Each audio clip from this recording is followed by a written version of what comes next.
Bismillahirrahmanirrahim. Assalamualaikum warahmatullahi wabarakatuh. Alhamdulillah rabbil alamin, wassalatu wassalamu ala nabiyyina Muhammadin wa ala alihi wa ashabihi ajmain. Allahumma inna nas'aluka ridhaka wal jannah wa na'udzu bika min sakhatika wan nar. Allahumma 'allimna ma yanfa'una wanfa' bima 'allamtana wa zidna ilman. Subhanaka la ilma lana illa ma 'allamtana innaka antal alimul hakim. Amma ba'du, ya ayyuhalladzina amanu taqullaha haqqa tuqatih wa la tamutunna illa wa antum muslimun. Hadirin jamaah hafizakumullah. Insyaallah kita akan melanjutkan pembahasan kita di surah An-Naba. Di pertemuan sebelumnya kita sudah menyampaikan Allah Subhanahu wa taala menyebutkan tentang kekuasaannya, bahwa Allah yang menciptakan bumi ini sebagai hamparan, bumi ini sebagai buaian yang diibaratkan seperti seorang bayi yang berada di atas buaian. Maka lihada dari kata al-mahdi, sehingga bumi ini nyaman untuk ditinggali, nyaman untuk ditempati. Dan kalau ada orang atau manusia yang mencoba mencari tempat tinggal di luar bumi, maka pasti tidak akan nyaman. Karena Allah sudah menetapkan bumi ini sebagai tempat tinggal untuk manusia. Kalau mau pakai ilmu apapun, pakai teknologi apapun, kalau ingin mencari tempat tinggal untuk manusia selain bumi, maka pasti tidak akan tepat, tidak akan pas. Karena Allah sudah menetapkan bumilah sebagai tempat tinggal yang nyaman. Kemudian bumi ini kalau di angkasa ini, dalam semesta ini, kalau boleh diibaratkan dia seperti perahu di tengah lautan. Maka ketika ada ombak yang besar, dia akan terombang-ambing. Maka agar bumi ini nyaman, agar bumi ini tidak terombang-ambing, agar bumi ini tidak bergerak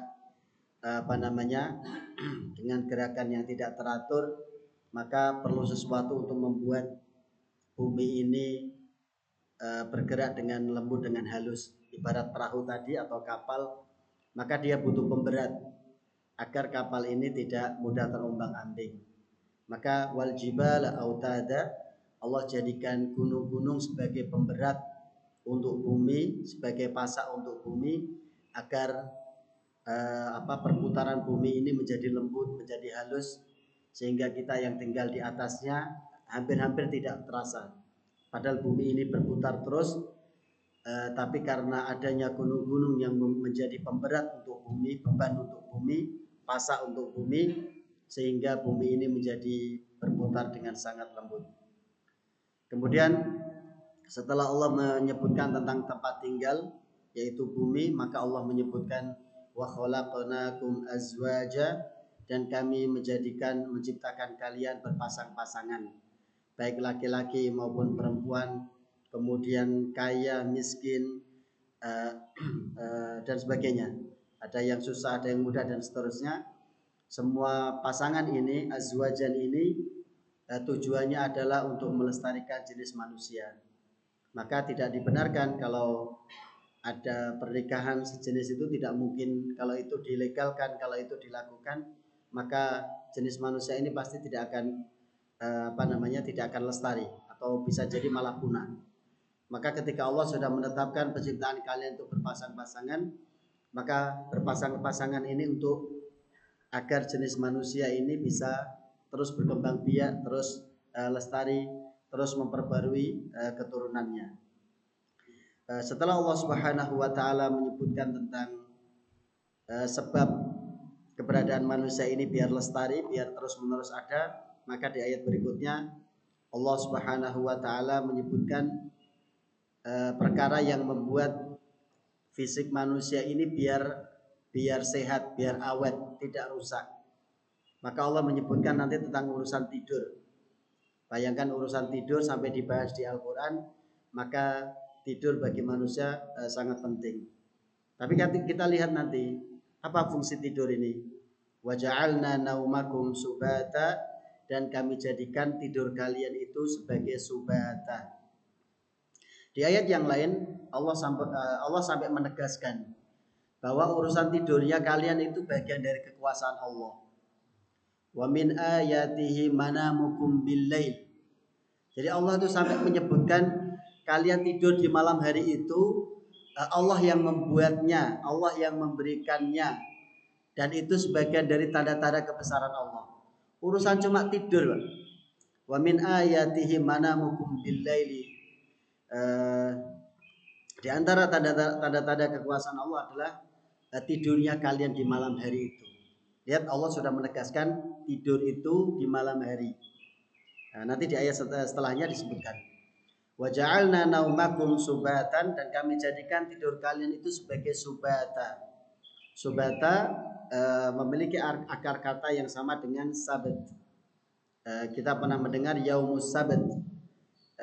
Kepada Bani Israel, mereka punya namanya yaumus sabat, yaitu hari Sabtu, di mana hari Sabtu itu mereka tidak boleh beraktivitas untuk duniawi, mereka disuruh berhenti dari aktivitas duniawi.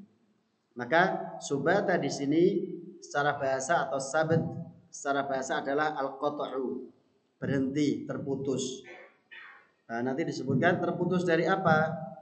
Subata ini Az-Zujad rahimahullah ta'ala mengatakan as-subat artinya adalah an yanqati'a anil harakah warruhu fihi, yaitu orang itu berhenti dari beraktivitas sementara ruh masih ada dalam dirinya.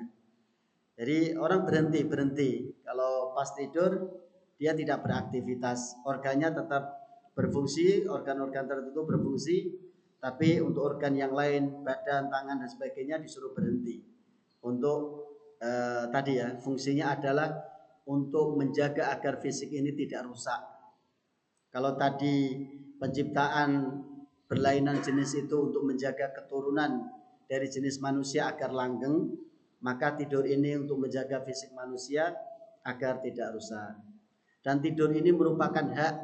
Tadi kalau kita menyebutkan sebagai bagian dari tanda-tanda kekuasaan Allah, nanti di hadis disebutkan tidur ini adalah hak yang harus dipenuhi untuk diberikan kepada tubuh kita, fisik kita.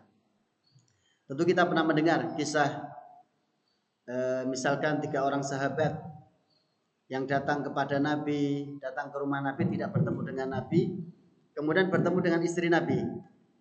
Maka 3 orang laki-laki ini pengen bertanya tentang ibadahnya Nabi seperti apa. Nah, itu luar biasanya orang-orang di zaman Nabi itu yang mereka selalu kejar adalah sisi akhiratnya.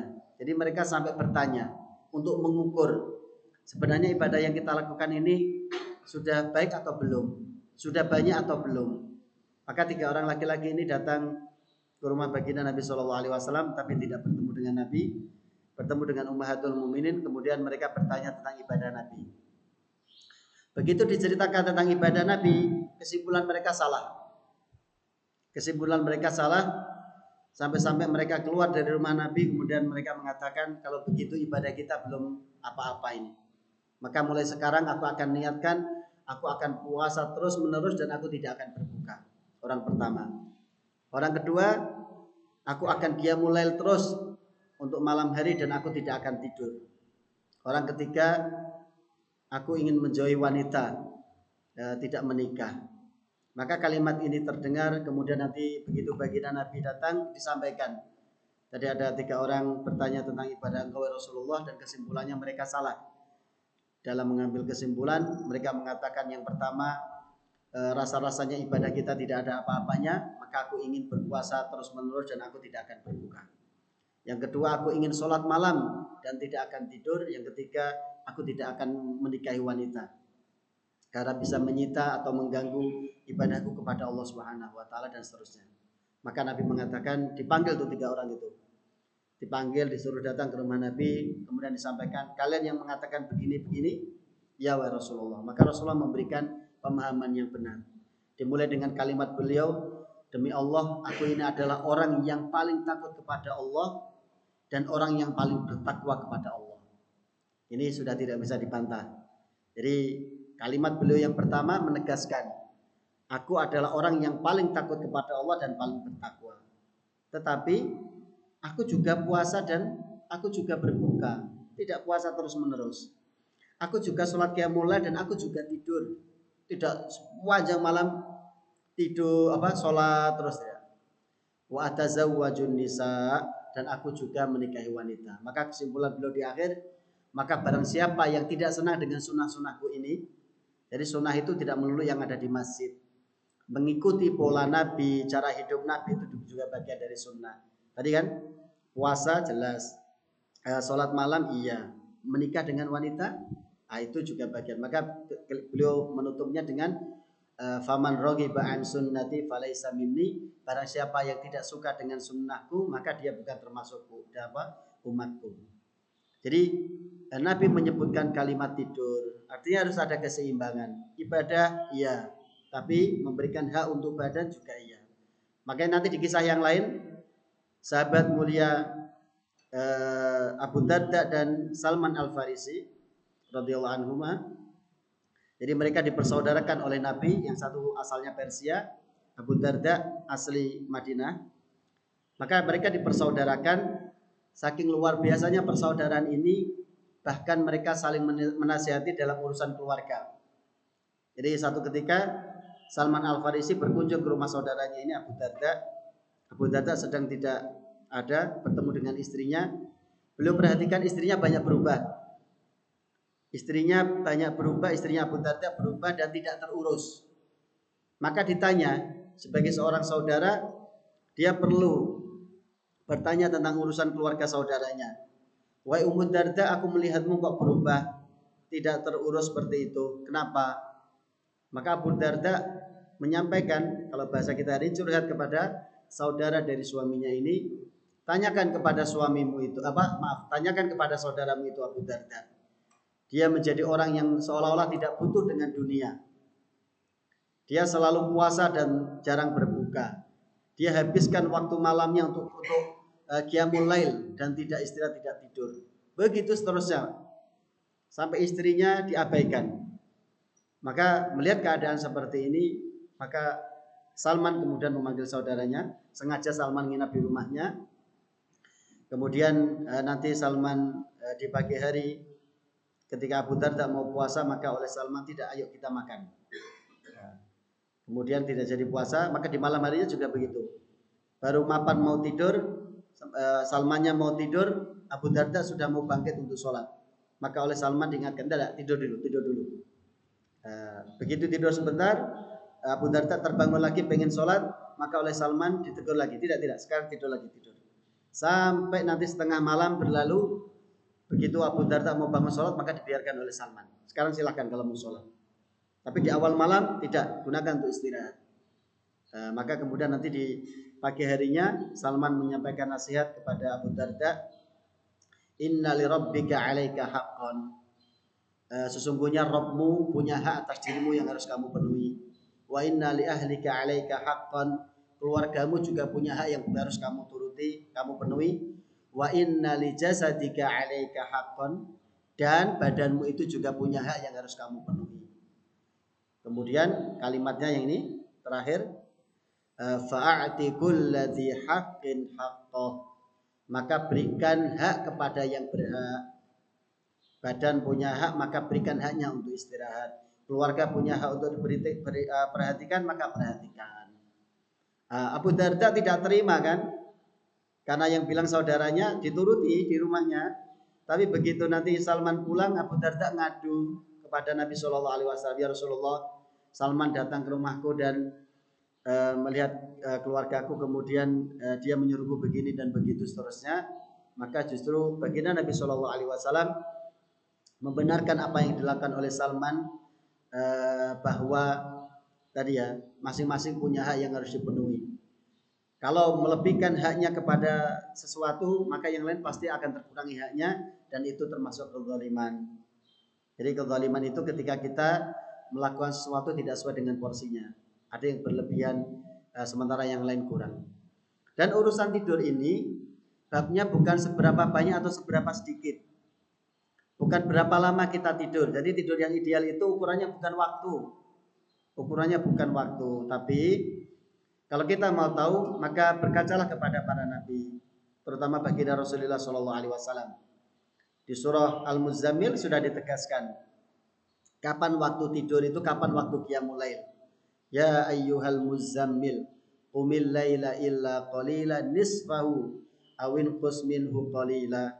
Itu di awal-awal qiyamul lail menjadi wajib, begitu. Kemudian di ayat yang terakhir dari surah Al-Muzammil, inna rabbaka ya'lamu annaka taqumu adna min thulutsayil laili wa nisfah wa thulutsahu wa dhaifatu minal ladzina ma'ak. Itu tentang kadar qiyamul lail. Dan dalam prakteknya baginda Nabi Shallallahu Alaihi Wasallam di awal malam tidur.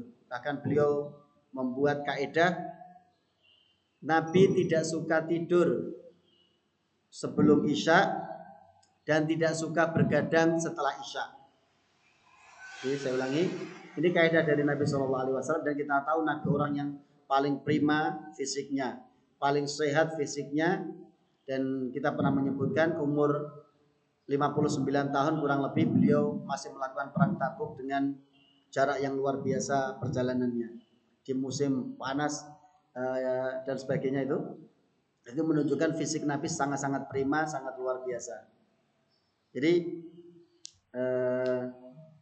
apa tadi ya? Jadi Nabi ini urusan tidurnya tadi kaidahnya ya, beliau tidak suka tidur sebelum isya dan tidak suka bergadang setelah isya. Kemudian jangan diambil kesimpulan kalau begitu setelah isya tidak boleh ada aktivitas sama sekali. Boleh, tapi aktivitas tertentu. Kita bacakan ya.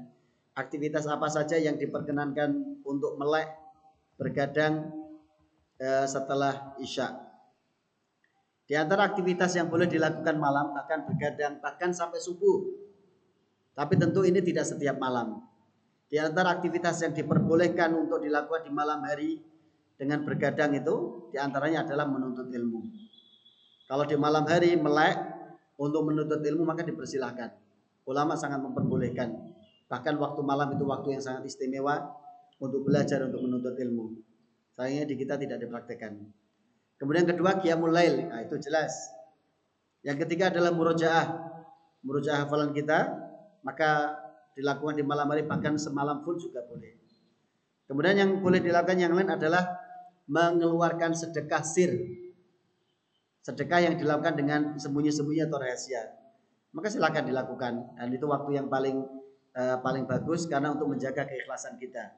Orang mau sedekah agar terjaga niat kita ikhlas, maka lakukan di waktu yang tidak diketahui oleh orang lain.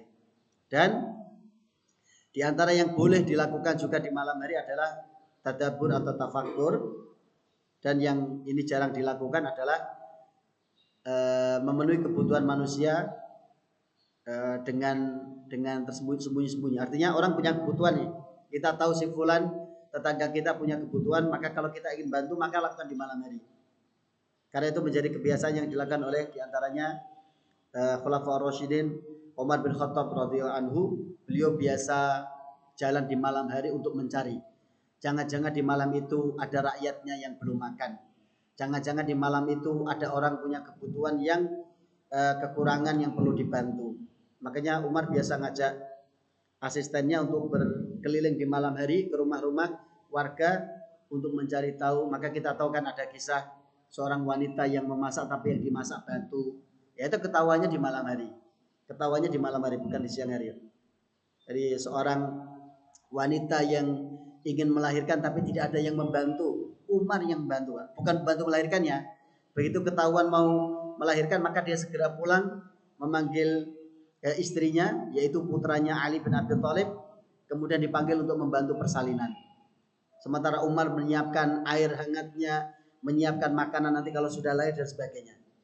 Nah itu kalau mau dilakukan, lakukan malam hari, bukan siang hari, apalagi pakai kamera kan. Nah, itu beda lagi. Jadi lihat, itu yang dilakukan oleh Khalifah.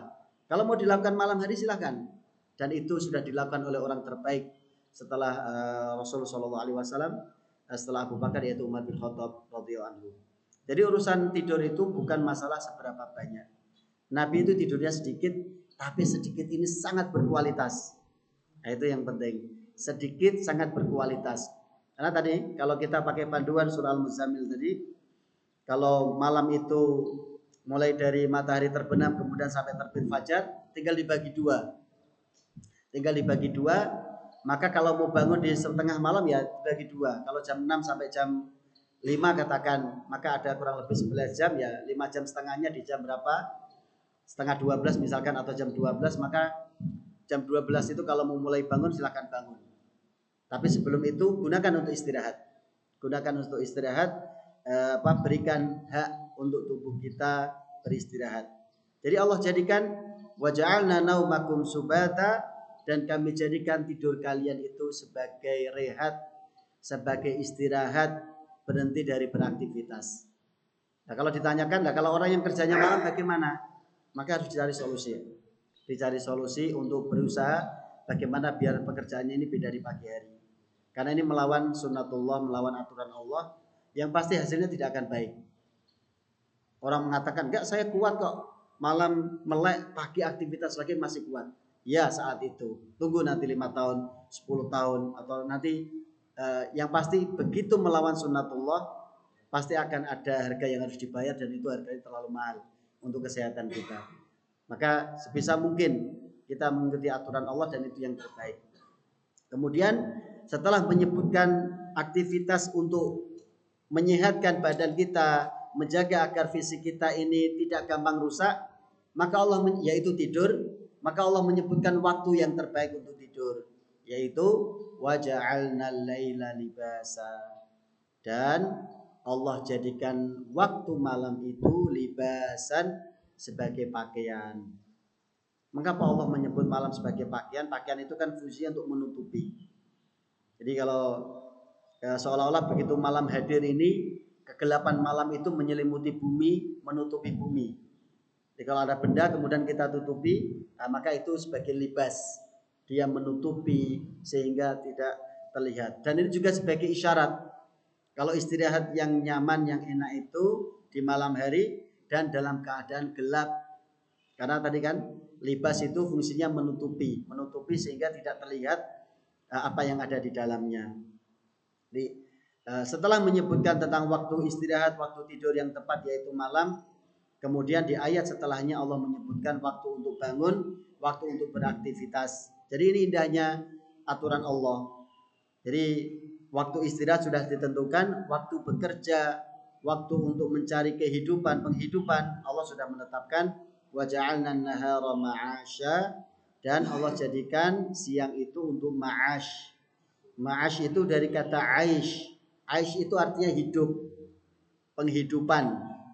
Jadi siang itu dijadikan untuk hidup atau mencari penghidupan. Maka jangan dibalik. Sebisa mungkin apa yang sudah Allah atur, Allah tetapkan ini kita lakukan, dan pasti hasilnya adalah yang terbaik. Itu mungkin dulu yang bisa disampaikan. Nanti ada satu hal lagi yang perlu kita sampaikan di sini, karena pembahasan tema An-Naba ini adalah tentang hari kebangkitan, maka tidur itu seperti kematian atau kematian kecil. Sedangkan bangun dari tidur itu seperti orang dibangkitkan dari kematian. Makanya nanti di surah apa ini? Az-Zumar kalau tidak salah ya. Allahu yatawaffal anfusa hina mautiha.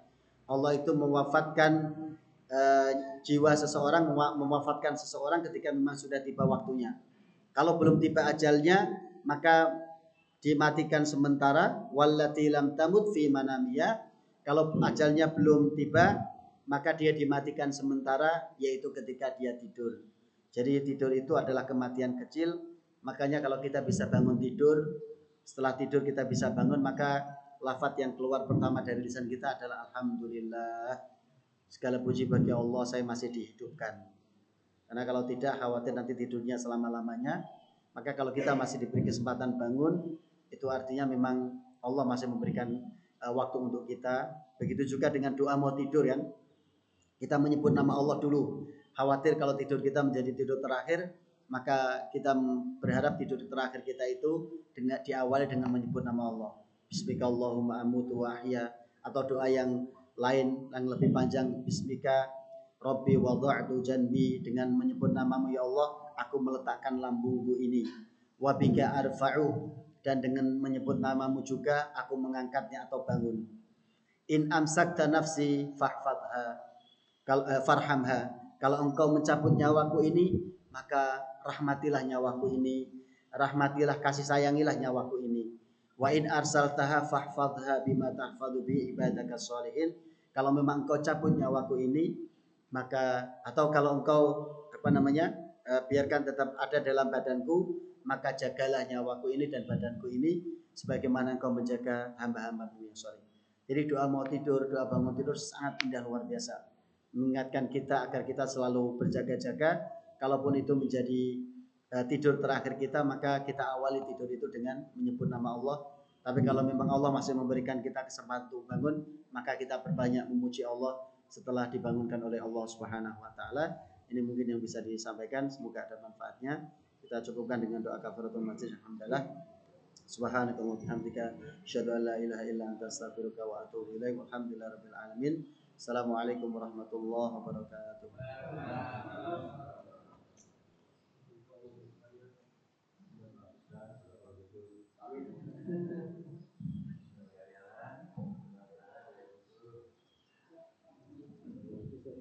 Masya Allah.